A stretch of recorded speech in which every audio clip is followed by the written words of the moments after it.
Very important nekuda, point that Rabbeinu Bechaya gives us. Rabbeinu Bechaya says, after he brought the whole entire background and story regarding why do we have to work on Parnassah, all the details behind it, a handful of details regarding Parnassah, and why do you have to work hard for Parnassah? Why does it make sense? Does Parnassah, or working for Parnassah alone work? So you also have to have Limud Torah, Torah without Parnassah. All the details he gave it us. Right after, he decides to bring something very interesting. He ends off something very interesting. And he ends off like this. He continues on. V'hinei bechemlat habore itale et ha'adam ha'ofen shebo ha'adam mitnael ba'olam mikva al yedei the way that the way a person acts in his life works in this world is decided by God, decided by HaKadosh Baruch Hu. לכן השם הסיקו בענייני עולמו זה. That's why God gave him to work in this world, this physical world, to make this physical world a place for him to work. And והעולם הבא, and the spiritual world. What does all this mean? That God wants you to do a physical action in this world. Doesn't want you to be spiritual people. God doesn't want the Jewish nation to be like the sun. God wants the Jewish nation to be like the moon. I don't want you guys. I don't want perfect people. I want people that grow and get smaller. And through when they fall, they grow higher, and then understand why they fell, and they get into higher levels in this world. Now, let's understand a little deeper. Why does He do all this? And what is our brain capacity? To continue on, Rabbeinu Bechaya says that there's a tachlitu matara. There's a bottom line for this world. There's a reason why we're here.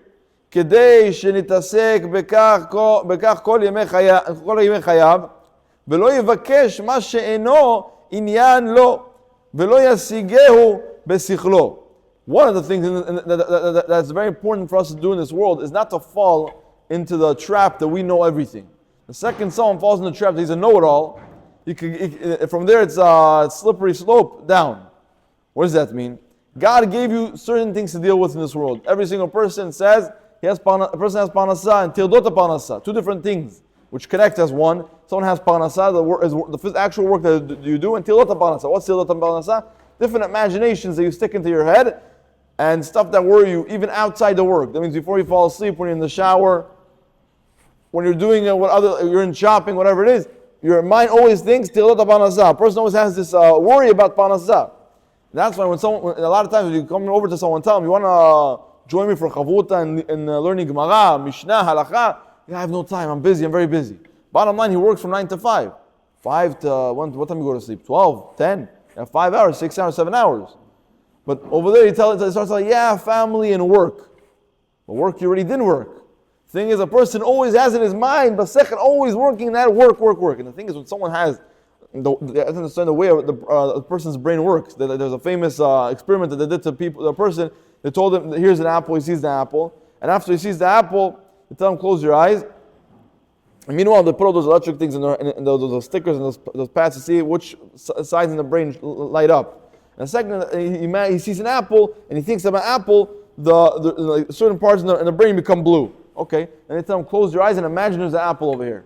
He closes his eyes and imagines there's an apple over there, and the same places in the brain shine again, even though there's no apple. But he's imagining there's an apple.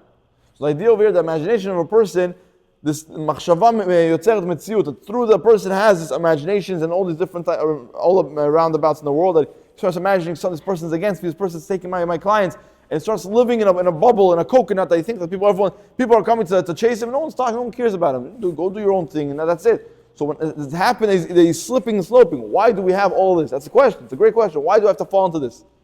So the Rabbeinu Bechaya gives us an answer. Start speaking about something after the worry of livelihood. What does he say? כדי שיתעסק בכל ימיו, בכל ימי חייו, ולא יבקש מה שאינו עניין לו. שלא יבקש מה לא עניין לו. What does that mean? That you shouldn't request and trying to seek stuff that you're not supposed to stick your nose into it. Like what? What are you not supposed to stick your nose into it? He says over here, כגון ענייני הראשית והאחרית. Some people think that when I have my hobby from now on, when I have free time, what do I want to do? I want to figure out how this world came about.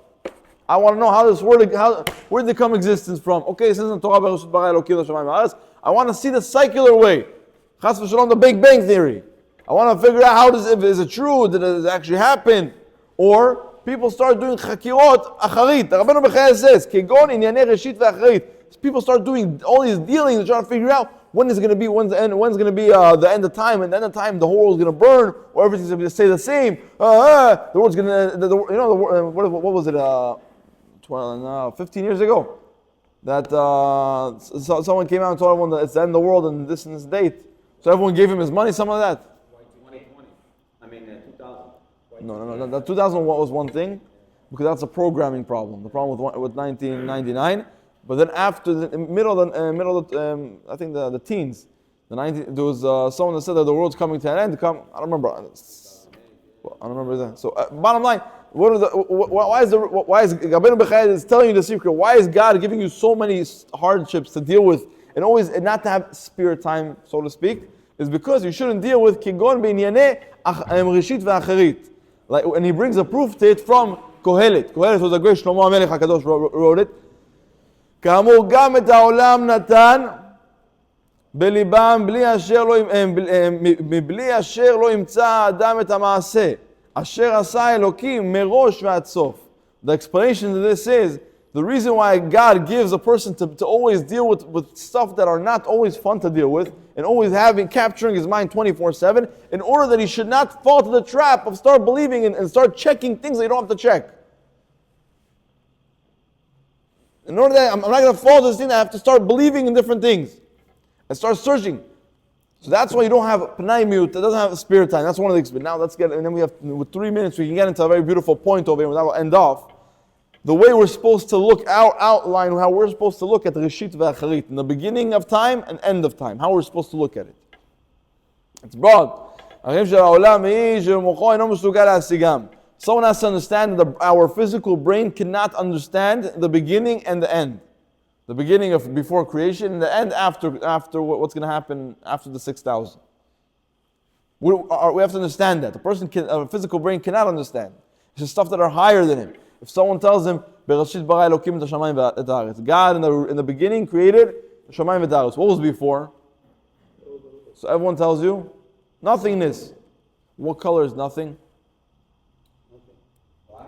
So some people imagine nothing as gray, some people clear, some people as white, but all these stuff are colors. They can't be. They can't exist. Our physical brain cannot understand what was before. I tell you there was nothing, you tell me, okay, there was nothing. But nothing is something. Exactly. It's nothing. So also nothing is something. That's a nice way to put it. You can't grasp in your mind what's going on over here. So now this is a very, very beautiful point. I brought a ma'amar from somewhere else. He brought it here. This is brought in Etz Chai in Megeret HaKodesh, in the Kuntas Achron, and the Pri Etz Chaim. המחשבה של האדם הוא מסוגל לדעת הכל יכול. המחשבה של האדם שהוא מסוגל לדעת הכל יכול לפתח תודיע מותרת מדמיון וכאילו הוא יכול לדעת הכל ולשלוט בכל. Someone sometimes opens in his mind a certain paradox, whatever it is, that he thinks that he knows everything. Or that he knows a certain thing. I searched what happened before the creation of the world and I know. Now a person always has to know that sometimes the reality can be completely different. This is that you grasp something else, someone else could grasp something else. Who's right, you or him?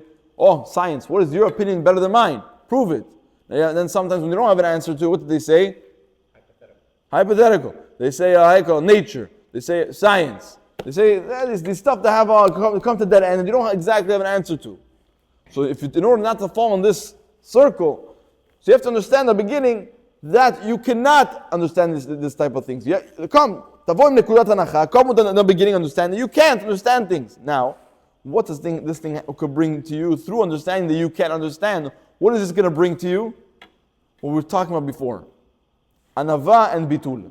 Someone that understands that he can't understand everything. I can't. Truly, I cannot understand everything. What this brings him down to be humble. Because someone understands that he doesn't know everything, that someone else comes and starts speaking, he's not going to start speaking while he starts speaking. That's disrespectful. Someone in the middle of a conversation, in the middle of talking, and while he's talking with you, I'm sorry that I'm cutting you off. We'll give you permission. Let him finish speaking. I'm sorry I'm cutting you off, then cut him off. Yeah. So a person that comes to understand from a perspective that I don't know everything. Our human beings, a brain, our minds, our sechel cannot understand everything. But in the second I understand that what happens, I start respecting other people more. And the second I start respecting other people, that's Baruch Hashem, that's amazing. But it also comes to our nullification in front of God. We nullify ourselves in front of God and we said, God, we don't know everything and we're here for you. We are your student, we are your creations and we want to know what you want us to know. And when someone, of course, there's a bunch of sifrei chakira, there's a bunch of books that someone could deal with, and we're going to talk about it. Time is short. Baruch Adonai Olam. Amen.